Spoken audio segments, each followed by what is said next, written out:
सदगुरु कबीर साहेब जी का एक 2 लाइन का सुंदर दोहा है। साहेब कहते हैं, साहेब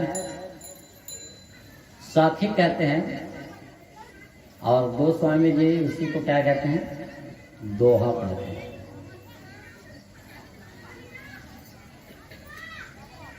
दोहा भी जितने उसमें मात्रा है और साथी में जितनी मात्रा है उतने दोनों में मात्रा बराबर है, छंद दोनों एक ही है।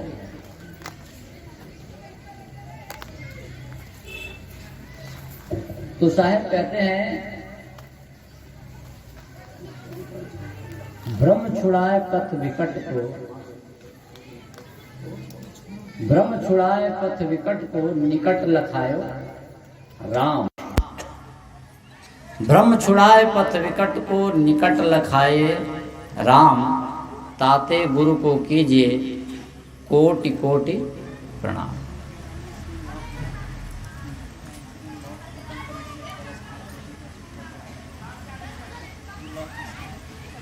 जितने भी भ्रम है उस भ्रम को दूर करने वाले कौन होते हैं, गुरु होते हैं। अगर वो भ्रम में डालते हैं, भ्रम में डालने वाला गुरु नहीं, वो गुरुवा होता है। क्या होता है, गुरुवा। और भ्रम से जो छुड़ाता है उसको कहते हैं गुरु। अब हम भ्रम को समझेंगे कि भ्रम होता क्या है। आप रात्रि में जा रहे हैं और कहीं रस्सी पड़ी हुई है और रस्सी में आपको लगता है सांप है। क्या लगता है, सांप। रस्सी में सांप का भ्रम हो जाता है और आप डर जाते हैं और आधे रास्ते से क्या हो जाते हैं, वापिस हो जाते हैं। जब तक आप टार्च लेकर के नहीं जाते हैं तब तक वो रस्सी आपको क्या भासती है, सांप। और जैसे ही आप टार्च लेकर के जाते हैं और आपको जब आप ठीक से देख लेते हैं तो समझ में आ जाता है कि ये रस्सी, ये सांप नहीं है, क्या है, रस्सी। तो जैसे अंधकार में पड़ी हुई रस्सी को आप सांप समझ करके लौट जाते हैं, प्यारे बंधुओं, और टार्च लेकर के जाते हैं तो रस्सी में सांप का भ्रम क्या हो जाता है, दूर हो जाता है। आपका भय खत्म हो जाता है और आप क्या हो जाते हैं, निर्भय हो जाते हैं। ठीक इसी प्रकार से गुरु का ज्ञान क्या है, टॉर्च है। गुरु का ज्ञान क्या है, टॉर्च है। और संसार में इतने सारे भ्रम हैं, उन सब भ्रमों का निवारण अगर कहीं है तो वो गुरु के पास है। ये भ्रम जो है वो बहुत दुखदाई होता है, चाहे वो देवी देवता का भ्रम हो,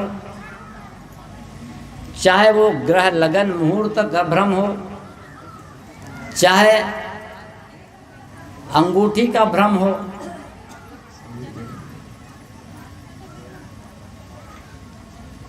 या भूत प्रेत का भ्रम हो। भूत प्रेत, जादू टोना, ये सब जितने भ्रम हमारे सर पर हमने लाद लिया है, ये सब का निवारण का केंद्र है गुरु। जब तक आप गुरु के पास नहीं जाएंगे, सत्संग में नहीं जाएंगे, तब तक आपके भ्रमों का निवारण संभव नहीं है। और बड़े बड़े लोगों को भ्रम है, ऐसे नहीं कि कोई गरीब आदमी भ्रम में है। बड़े बड़े जो सीखे पढ़े लोग हैं, जिसको आप कलेक्टर, डॉक्टर, मास्टर कहते हैं, जिसको आप इंजीनियर कहते हैं, जिसको आप अभिनेता कहते हैं, नेता कहते हैं, वो भी भ्रम से अलग हैं ऐसा नहीं है, वो भी भ्रम में पड़े हुए हैं। मैं तो देखता हूँ कि गांव का जो कम पढ़ा लिखा व्यक्ति जो है, जितना भ्रम में नहीं है, उससे ज़्यादा भ्रम में वो पढ़े लिखे लोग हैं। एक बार मैं कलेक्ट्रेट में जा रहा था राजनांदगांव के, तो जैसे ही अपन कलेक्ट्रेट में घुसने के लिए प्रवेश करते हैं, प्रवेश द्वार है, उसके बाजू में ही एक अंगूठी वाला अंगूठी बेचने के लिए अपना पसरा लगाया हुआ था, और उसमें बड़े बड़े नामी गिरामी लोग जो है, उसमें एसडीएम भी है, उसमें तहसीलदार भी है, उसमें बड़े बड़े वकील हैं, वो सब जो है वहाँ पर घेर करके खड़े हुए हैं अंगूठी लेने के लिए। और वो अंगूठी बेचने वाला जो है, अंगूठी का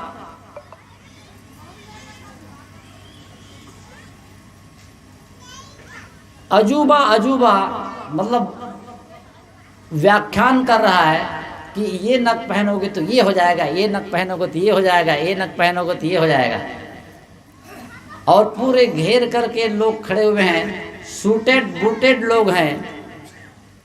मैं कहा देखिए, एक फुटपाथ पर अंगूठी बेचने वाला व्यक्ति भी इन लोगों को क्या कर दिया, लाइन में खड़ा कर दिया। क्योंकि सब लोग ये चाहते हैं कि बगैर मेहनत के हमको सब कुछ मिल जाए। सरकार तो आपको आलसी बना दी है, 1 रुपया किलो चावल दे करके, है ना।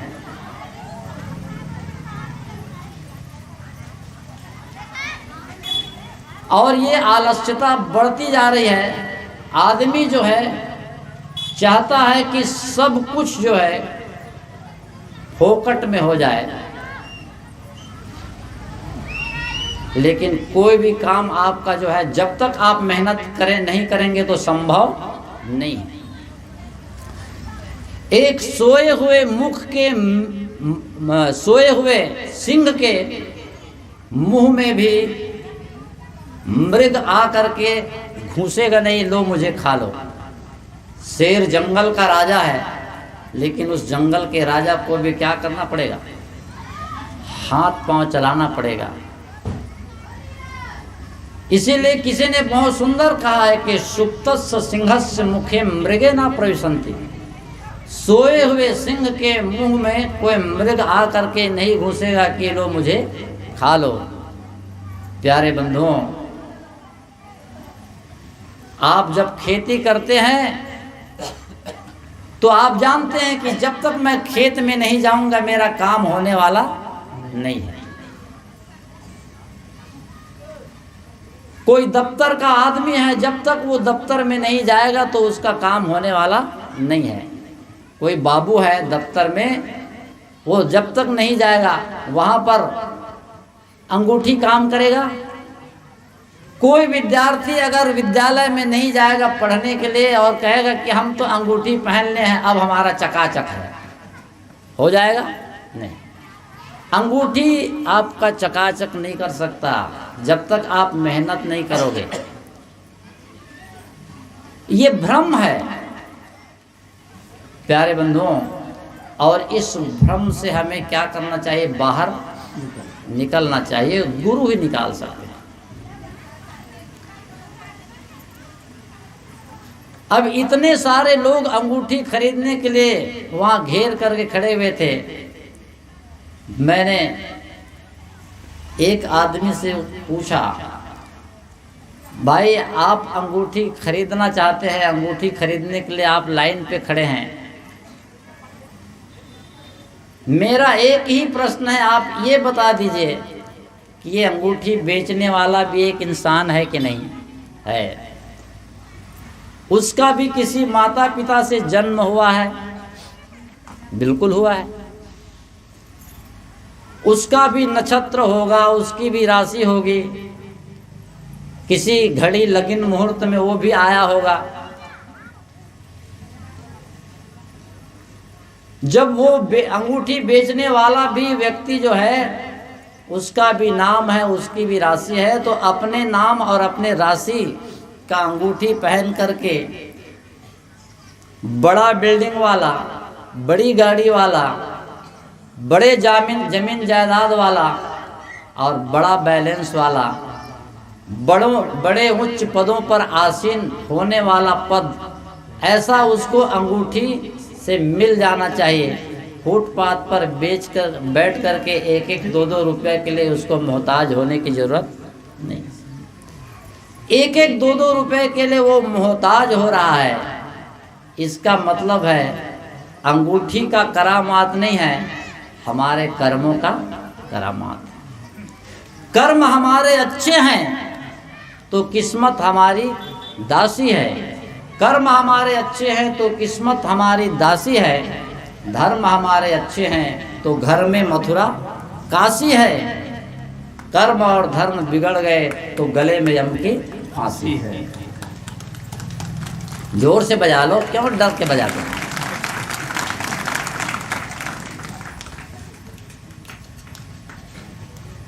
कर्म जो है वो महान है, कर्म ही प्रधान है। हम लोग रोज गाते हैं, कर्म प्रधान विश्व रचि राखा, जो जस करहीं सो तस फल चाखा। जो जैसा करेगा उसको वैसा फल मिलने वाला है। कर्म की प्रधानता है।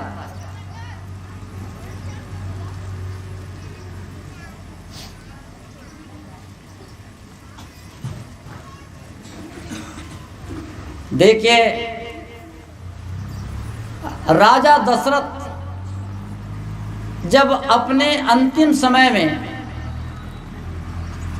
उसकी मृत्यु नहीं हो रही है और वो बार बार कहता है कि मैं अपने कर्मों का फल भोग रहा हूं, मैं अपने कर्मों का फल भोग रहा हूं। कौन सा कर्म? जब वो शिकार के लिए गया था उस समय श्रवण अपने अंधे माता पिता को लेकर के तीर्थ यात्रा के लिए निकला था, कांवर पे बैठा करके। उनके अंधे माता पिता को प्यास लगी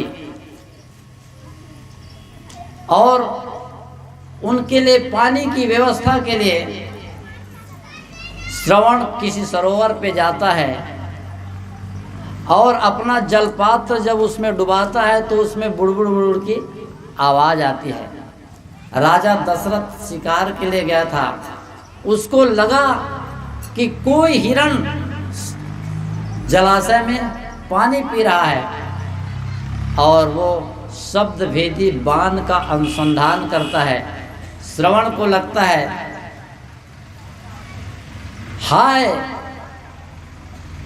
वो अपने माता पिता को आवाज दिया। आप भी जब दुखी होते हैं तो आप भी हे दाई, हे दादा ऐसा चिल्लाते नहीं? तो वो भी चिल्लाया। राजा दशरथ को लगा कि मैं तो हिरण समझ के मारा था, लेकिन ये तो कोई इंसान लगता है। जब वो जा कर के देखा नजदीक में तो वो श्रवण कुमार है। श्रवण कुमार अभी पूरा मरा नहीं है, अधमरा है, कुछ होश में है। राजा दशरथ को संभालना चाहते हैं, पर वो तीर ऐसा लगा था कि अब जिंदा रहना संभव नहीं। वो कहता है कि मेरे अंधे माता पिता को आप पानी पिला दीजिए, उनकी प्यास बुझा दीजिए, अब तो मैं जा रहा हूँ। श्रवण की मृत्यु हो जाती है। वो पानी का लोटा लेकर के, जलपात्र लेकर के जाता है और चूँकि वो उनके पुत्र का वो क्या है, अपराधी है और उनका भी अपराधी है। तो अपराधी व्यक्ति जो है वो क्या करता है, छुप छुप करके करता है, डर करके करता है, वो सामने आना नहीं चाहता है। वो भी डर के कर रहा था, चुपके से पानी पिलाने लगा। तो श्रवण के अंधे माता पिता कहते हैं कि बेटा तो और दिन जब पानी पिलाता था तो कहता था कि लो माता जी पानी पी लो, लो पिताजी पानी पी लो, आज क्या हो गया है, बोल क्यों नहीं रहा है? राजा दशरथ चुपके से पानी पिला रहा था, वो बोल नहीं रहा था। जब तक तुम बोलोगे नहीं तब तक हम तुम्हारे हाथ से पानी नहीं पी सकते। पानी पीने के लिए इनकार कर दिए। राजा दशरथ को बोलना पड़ा और वो कहता है कि मैं अयोध्या का राजा हूँ, राजा दशरथ हूँ, मेरे तीर से तुम्हारे पुत्र की मृत्यु हो गई, आप लोग मेरे हाथ से पानी पी लीजिए। वो अंधे माता पिता, श्रवण के अंधे माता पिता पानी पीने के लिए इनकार कर देते हैं कि जो हमारे पुत्र का पापी है, घातक है, उसके प्राण लेने वाला है, ऐसे पापी के हाथ से हम पानी नहीं पिएंगे। और वो लोग भी प्राण त्याग देते हैं।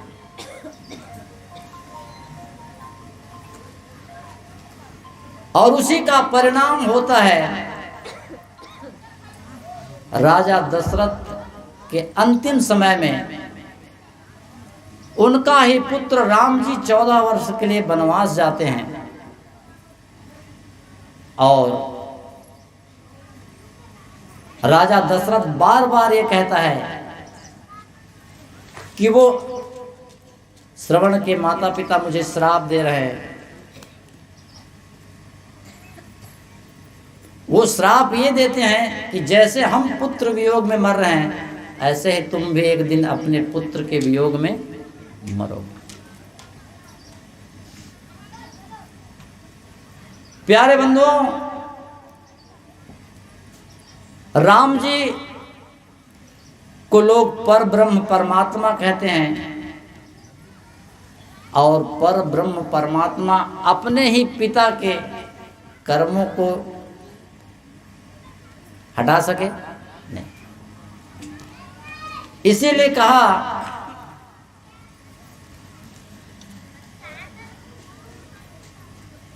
कर्म कमाई आपका, अब माई का ना बाप का।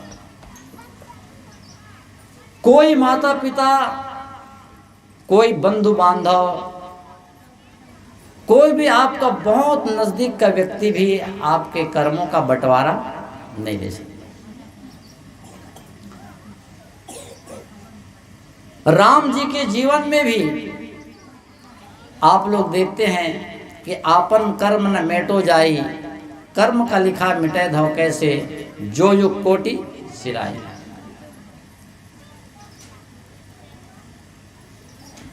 गुरु वशिष्ठ मिल लगन सुधायो, सूर्य मंत्र एक दीन्हा, सो सीता रघुनाथ विवाही, पल एक संचन कीन्हा।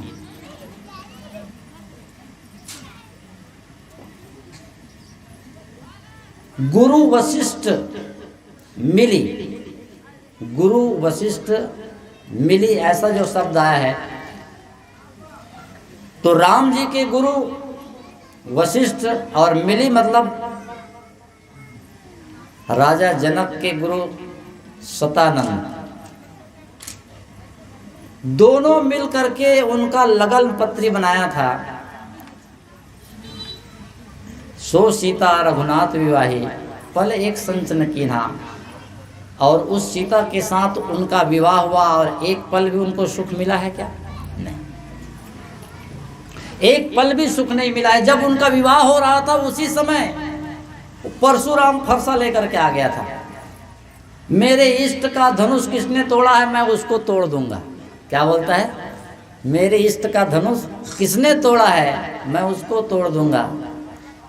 प्यारे बंधुओं, ले दे करके समझा बुझा करके सीता के साथ उसका विवाह हुआ, संबंध हुआ और अयोध्या वो आए। अब सुखपूर्वक रहेंगे ऐसा सोच ही रहे थे। राजा दशरथ चाहता था कि मेरे ज्येष्ठ सुपुत्र को मैं क्या करूं, राजगद्दी दे दूं, इस गद्दी का राजा बना दूं। और ये उनकी सोच भी चूक कर गई।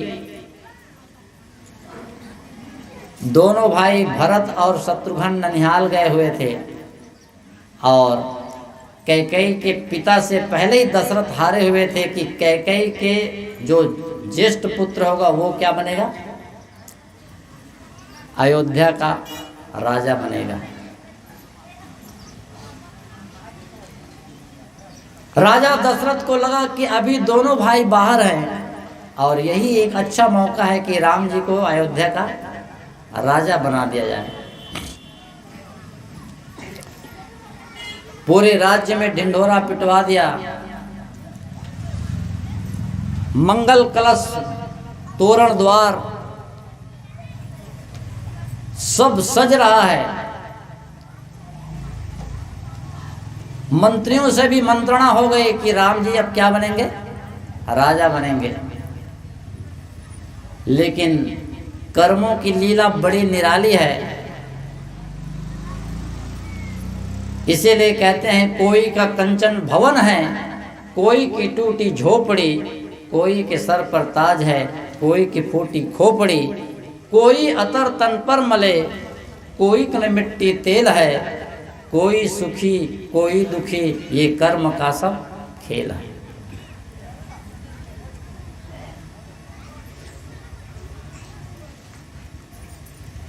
अचानक भयानक राम जी को ये कानों तक सुनाई पड़ती है कि अब उसको जो है राज्याभिषेक नहीं 14 वर्ष का वनवास जाना है। ये कैसा वज्रपात हुआ होगा कि जिसके राज्याभिषेक की बधाई बज रही है अब उसको 14 वर्ष का वनवास जाना है। और जब 14 वर्ष का वनवास की बात आती है तो राम जी कहीं किसी ज्योतिष के पास नहीं जाते हैं,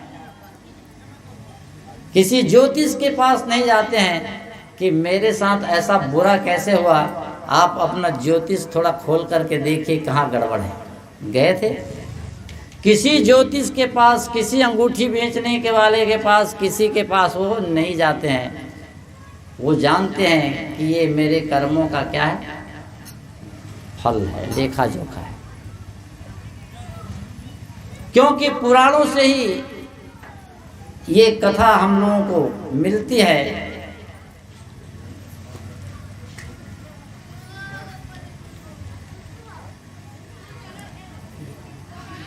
विश्व मोहिनी का स्वयंवर हुआ और उस स्वयंवर में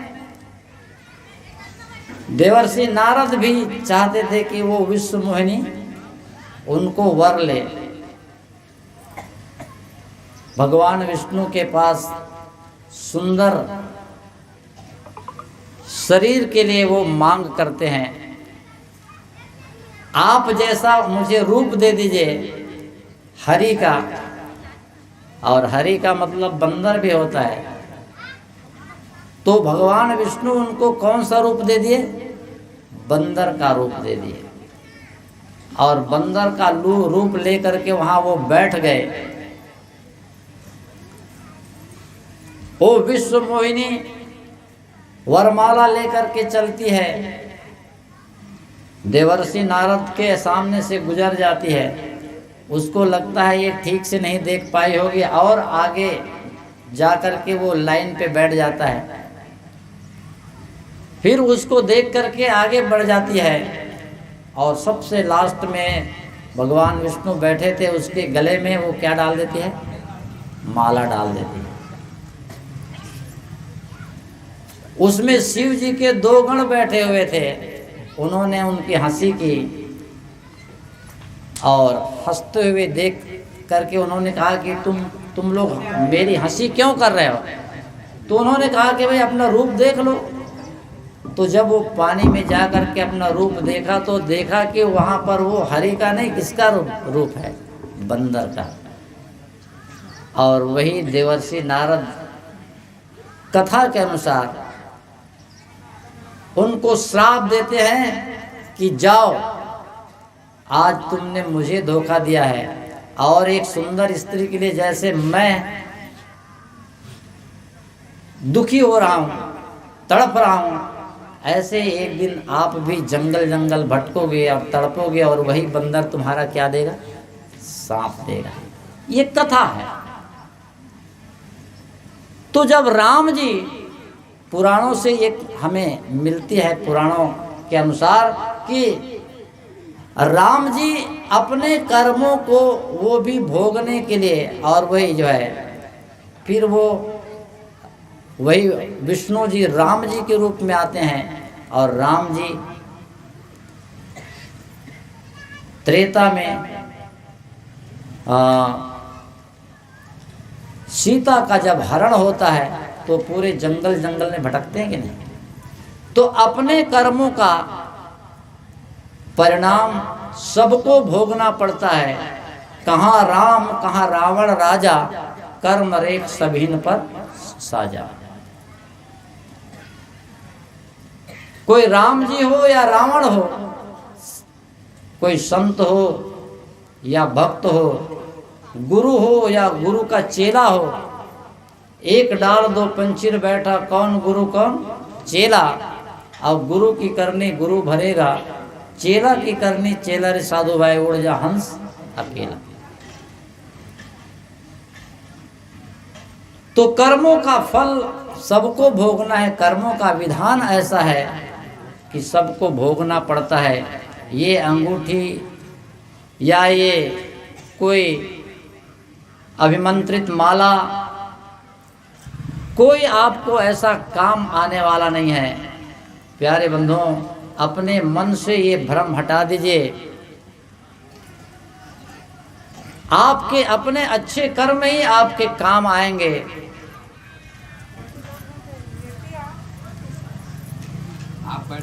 आप बैठ जाओ माता जी, और मत बुलाओ।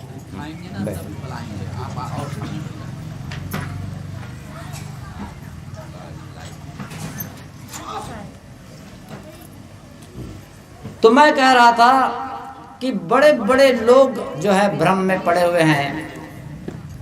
राजा, महाराजा, बादशाह, शहंशाह, छोटे छोटे लोगों की क्या बात है, बड़े बड़े लोग भी भ्रम में हैं। एक बार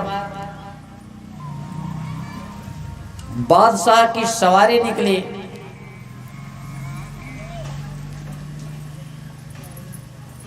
बीरबल और अकबर के बारे में आप लोग जानते हैं। अकबर की सवारी निकली और वो इलाहाबाद घूमने गए। तो इलाहाबाद में वो उस समय कुंभ मेला चल रहा था और कुंभ मेला में इतनी भीड़ लगी हुई थी। तो अकबर जो है वो बीरबल से पूछता है कि ये कैसी भीड़ है? तो बीरबल कहता है कि ये भीड़, हिंदुओं में ऐसी मान्यता है, ऐसी धारणा है कि त्रिवेणी संगम में जो स्नान करता है वो पापों से क्या हो जाता है? मुक्त हो जाता है।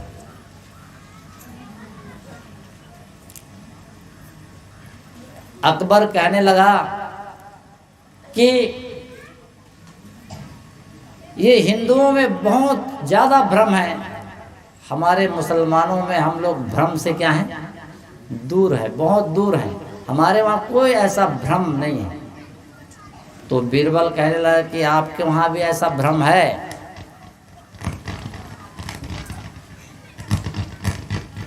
अकबर कहता है कि आप हमारे दीन का तौहीन कर रहे हैं, हमारे धर्म का आप क्या कर रहे हैं? तौहीन कर रहे हैं। आपको सिद्ध करना पड़ेगा कि हमारे धर्म में ऐसी कोई कमियां नहीं है और आपको तौहीन करने का अधिकार नहीं। तो बीरबल ने कहा कि ठीक है, मैं सिद्ध करूंगा, आप मुझे 1 सप्ताह का मोहलत दीजिए और मुझे कुछ धन भी चाहिए। ठीक है, आपको 1 सप्ताह का समय भी दिया और आपको खजाने से, शाही खजाने से आपको हम धन भी देते हैं। तो कितना धन चाहिए? बीरबल ने कहा कि मुझे 10 सोने का मुहर चाहिए।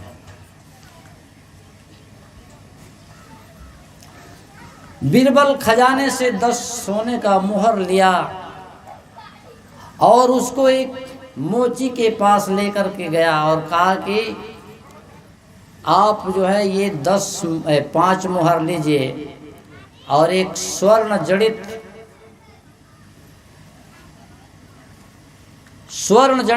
एक जोड़ी जूता बनाई। मोची के पास गया और स्वर्ण जड़ित होना चाहिए, उसमें जड़ीदार, उस जूते में सोने का जड़ी लगा होना चाहिए, ऐसा जूता बनाई। और वो छोटा नहीं होना चाहिए, आदमी के साइज का नहीं, वो कितना होना चाहिए? 1-1 हाथ का होना चाहिए।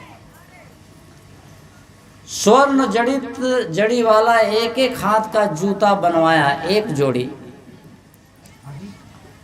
और बीरबल कहा कि ये 5 मुहर जो है आपको बाद में मैं दूंगा।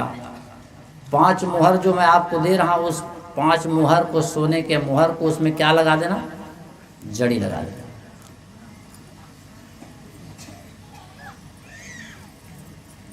वो जूता लेकर के दिल्ली के जामा मस्जिद में जाकर के एक जूता जो है वो छोड़ दिया।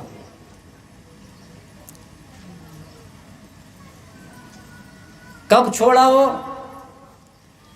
जिस समय वो अल्लाह अकबर ऐसा चिल्लाते हैं, उसी के कुछ समय पहले जा कर के, पहले तो वो पहले से ही रात में एक बीड़ा पान का बनवा लिया था, वो पान खाया और पान खाने के बाद जो है वहाँ के जो सफ़ेद फर्श है उसमें कहीं कहीं अपना पीक भी मार दिया और वो जूता वहीं रख दिया और वो वहाँ से चला गया।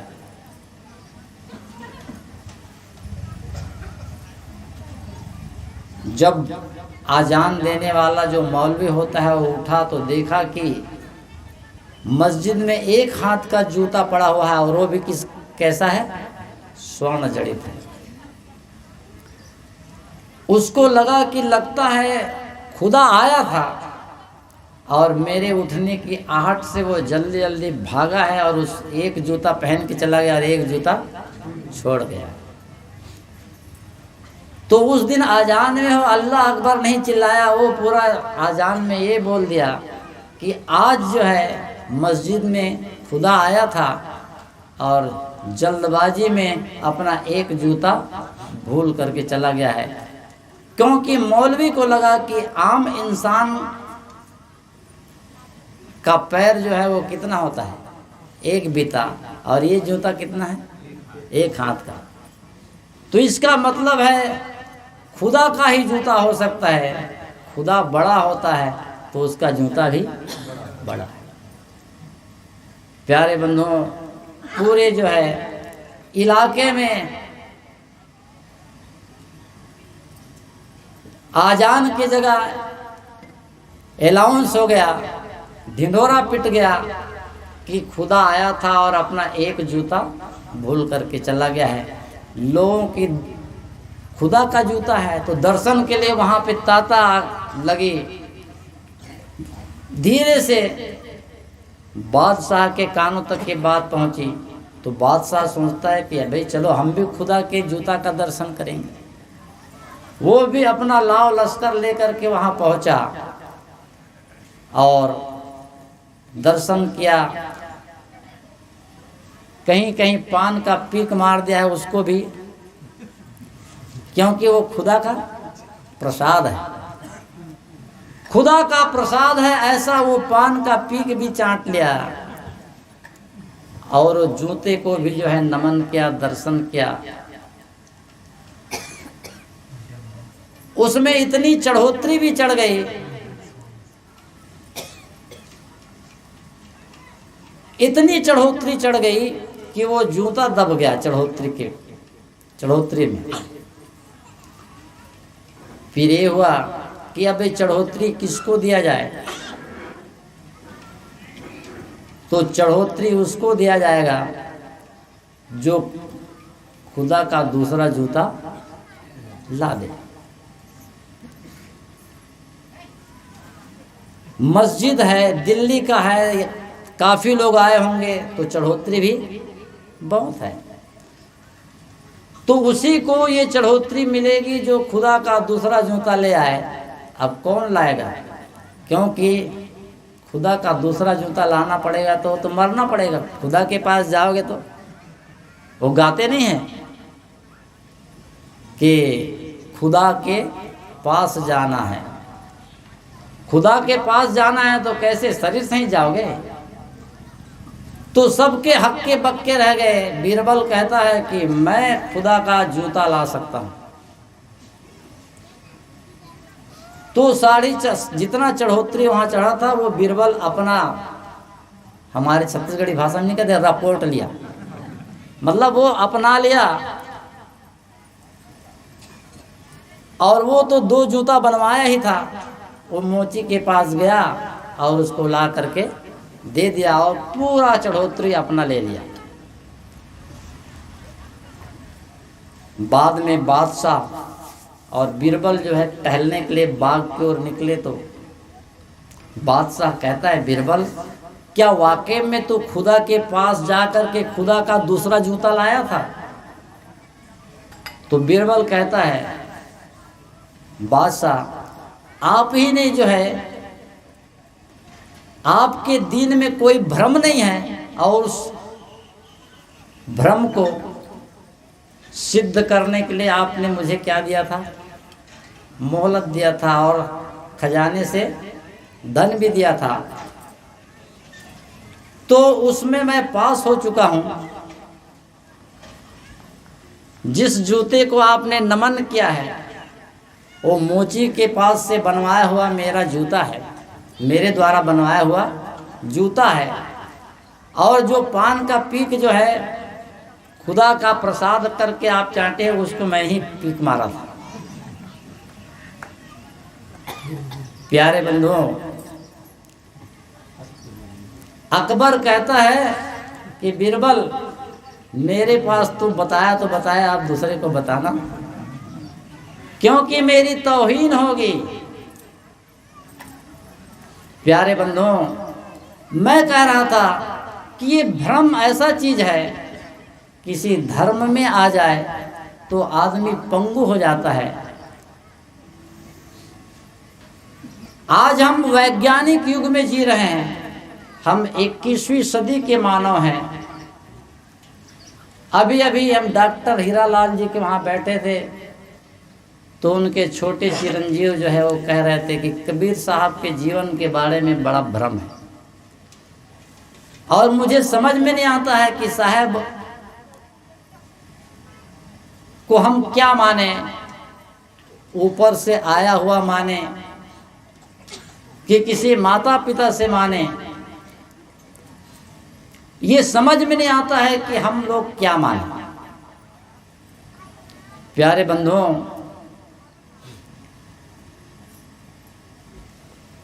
सदगुरु कबीर साहब कहते हैं, जात न पूछो साधु की, पूछ लीजिए ज्ञान, मोल करो तलवार की, पड़ी रहने दो ज्ञान। ऐसे डंके की चोट से कहने वाले सदगुरु कबीर साहब के जो पंथी हैं वो अभी भी इस भ्रम में पड़े रहते हैं कि साहब का माँ बाप कौन था, उसका जन्म कहाँ हुआ, उसका जात कौन था, क्योंकि जो बताने वाला है वो है ही नहीं। और हम लोग अगर हाथ पैर चलाते रहेंगे तो कोई संभव भी नहीं। कबीर साहब अभी साक्षात नहीं हैं और हम उनसे पूछ भी नहीं सकते और वो हमको बता भी नहीं सकते। मैं आप लोगों से या ऐसी धारणा रखने वालों से एक ही प्रश्न करना चाहता हूं कि आप जो है दुकान पे आप जाते हैं, आप 100 रुपये का गमछा लेते हैं, तो जब आप गमछा ले रहे होते हैं तो उस दुकानदार से आप पूछते हैं क्या कि किस प्रदेश के किस किसान ने किस जगह पे कपास बोया और उस कपास को किस मजदूर ने निकाला और उसके बाद वो किसान जो है किस फैक्ट्री में उसको बेचा, कहाँ मंडी में, फिर वो मंडी से किस फैक्ट्री में गया और उसके बाद वो किस फैक्ट्री में सूत बना और उसके बाद फिर किस फैक्ट्री में वो गमछा बन करके तैयार हुआ। ऐसा पूछते हैं? नहीं। आपको ज़रूरत है, आप दुकानदार को 100 रुपये देते हैं, गमछा खरीद लेते हैं और आप उस गमछे का उपयोग कर लेते हैं। अगर वो गमछा कहाँ बना है ऐसा आप पूछते पूछते चलेंगे तो आप गमछे का कभी प्रयोग नहीं कर सकते। विडंबना आज यही है समाज में कि लोग जो है कबीर साहब का जो ज्ञान है वो परोस दिया गया है, ज्ञान से उनको कोई लेना देना नहीं है। सिर्फ कबीर साहब के जन्म कहाँ हुआ, किसने जन्म दिया, उसकी मृत्यु कहाँ हुई, मृत्यु हुई तो कैसे हो गई, जन्म हुआ तो कैसे हो गया, बस इसी भ्रम में, इसी उधेड़ बुन में हमारा पूरा जीवन चला जाता है और हम सत्य से अछूते रह जाते हैं। जो सदगुरु कबीर साहब कहते हैं जात न पूछो साधु की, और उसी कबीर साहब के हम जात पात माता पिता कहाँ पले कहाँ बढ़े, बस इसी घन चक्कर में हम पूरा अपना जीवन खत्म कर देते हैं और ये झगड़े का विषय अभी भी बना हुआ है। मैं ये कहता हूं कि आज अगर कोई आकाश से नहीं आ सकता है तो पहले भी कोई आकाश से नहीं आ सकता। आज हम लोग जो माता पिता के संतान के रूप में यहाँ बैठे हैं, तो वैसे ही चाहे वो राम हो, कृष्ण हो, बुद्ध हो, महावीर हो, कबीर हो, कोई भी हो, कोई भी महान पुरुष हो, जब तक माता पिता नहीं होंगे, ये गृहस्थी नहीं होगी, इस माता अगर आकाश से आना हम मानते हैं तो हम अपने माता पिता को जो है क्या कर रहे हैं, उनको हम गालियां दे रहे हैं, उनकी इज्जत नहीं कर रहे हैं। ये माता पिता, ये माँ में इतनी शक्ति है, इन पिताओं में इतनी शक्ति है कि राम को, कृष्ण को, सबको पैदा करने वाले इन लोग हैं। आप इनके ऊपर आपको विश्वास नहीं है, इसका मतलब है इनके ऊपर आपको विश्वास नहीं है, इनकी कोख में विश्वास नहीं है, माता के ऊपर आपको विश्वास ही नहीं है। अरे माता क्या नहीं कर सकती, माता में और पिता में, उस गृहस्थी में इतनी बड़ी शक्ति है। सबको जन्म देने वाली, सबको लाने वाली कौन है? माता है। इधर कहते भी हैं कि जननी जन्मभूमि सा स्वर्गादपि गरीयसी, माता से बढ़कर और कोई नहीं है। ऐसा खाक कहने में क्या होगा? अरे इनकी शक्तियों को पहचानिए। बुद्ध को, महावीर को, कबीर को, राम को, तुलसी को, मीरा को, सूर को, जितने भी महान आत्मा हुए हैं वो सबको लाने वाली कौन है? हमारी माताएं हैं। और ये भी मैं कहता हूँ कि कंस, रावण को लाने, अगर माताओं का संस्कार बिगड़ गया तो उनके आने में भी देरी नहीं है। राक्षसों के आने में भी देरी नहीं है और भगवान के आने में भी देरी नहीं है। प्यारे बंधुओं, इसीलिए कहते हैं हम बदलेंगे युग बदलेगा और हम सुधरेंगे युग सुधरेगा। माता पिता के सुधार में ही हमारे आने वाली पीढ़ी की सुधार है। बुद्ध, महावीर, कबीर को लाने वाली भी हमारी माँ है। और हम लोग हैं कि इनके कोख पे हमें विश्वास ही नहीं है, इनके संस्कारों पे हमें विश्वास नहीं है, इनके परवरिश पे हमें विश्वास नहीं है। हम समझते हैं कि इनसे आया हुआ है तो वो क्या है, एक बच्चा है, एक इंसान है, ऊपर से आएगा तब वो भगवान हो सकता है। प्यारे बंधुओं, ऊपर से कहीं ऐसा आकाश में नहीं है, नहीं तो चंद्र लोग, सूर्य लोग और तमाम ग्रह है, वहाँ से अगर ऐसा होता तो समय समय पर वो लोग आ जाते। ऐसा कुछ है नहीं है।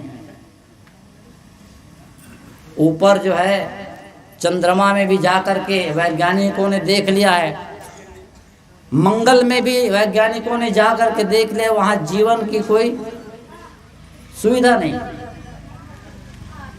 जब वहाँ जीवन ही नहीं है तो वहाँ भगवान कैसे रहेगा? और जब वो ऊपर में बैठा हुआ है तो सामूहिक बलात्कार होता है। ऐसे ऐसे छोटे छोटे निर्भया कांड, ऐसी घटना होती है और ऊपर बैठ करके वो मजा ले रहा है। ऐसा भगवान होता है क्या कि ऊपर बैठ करके वो मजा लेता रहे और यहाँ इंसान जो है वो उसको लूटा जा रहा हो, ठगा जा रहा हो। आंधी आती है, कितना तूफान उड़ा के ले जाता है, कहीं जलजला आता है जमीन की जमीन। गुजरात में बच्चे प्रार्थना कर रहे थे, 400-500 बच्चे, भूकंप हुआ, वो पूरे बच्चे जो है प्रार्थना कर ही रहे थे और धरती के नीचे चले गए। क्या ऐसा वो जो है भगवान है ऊपर देख रहा है, उसको ये नहीं ग्लानि नहीं होती, दुख नहीं होता क्या? ऐसा भगवान जो है कि ऊपर बैठ करके कि इतने बच्चे, 400-500 बच्चे नीचे दब गए। प्यारे बंधुओं, अगर ऐसा कोई भगवान होता तो जरूर आपके संकटों पे, आपके दुखों पे, आपके समस्याओं का वो समाधान करते, लेकिन ऐसा नहीं है। हमारे अपने कर्म ही हमारे भगवान हैं। इसीलिए मैं पहले ही कहा कि कर्म हमारे अच्छे हैं तो किस्मत हमारी दासी है, धर्म हमारे अच्छे हैं तो घर में मथुरा काशी है, और कर्म और धर्म बिगड़ गए तो गले में उनकी फांसी। ऊपर से कोई आता नहीं है, धरती फोड़ करके कोई निकलता नहीं है।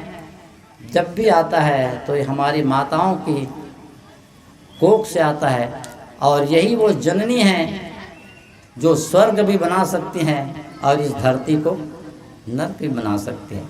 अगर राक्षसों को राक्षसों को पैदा कर देगी तो नरक हो जाएगा, और भगवानों को पैदा कर देगी तो स्वर्ग हो जाएगा। ये धरती ही में सब कुछ है, नरक भी यही है, स्वर्ग भी यही है। तो हमें समझना है और भ्रम से बहुत दूर रहना है। भ्रम से हमें बहुत दूर रहना है। इसलिए मैं आज स्पष्ट कर देना चाहता हूं,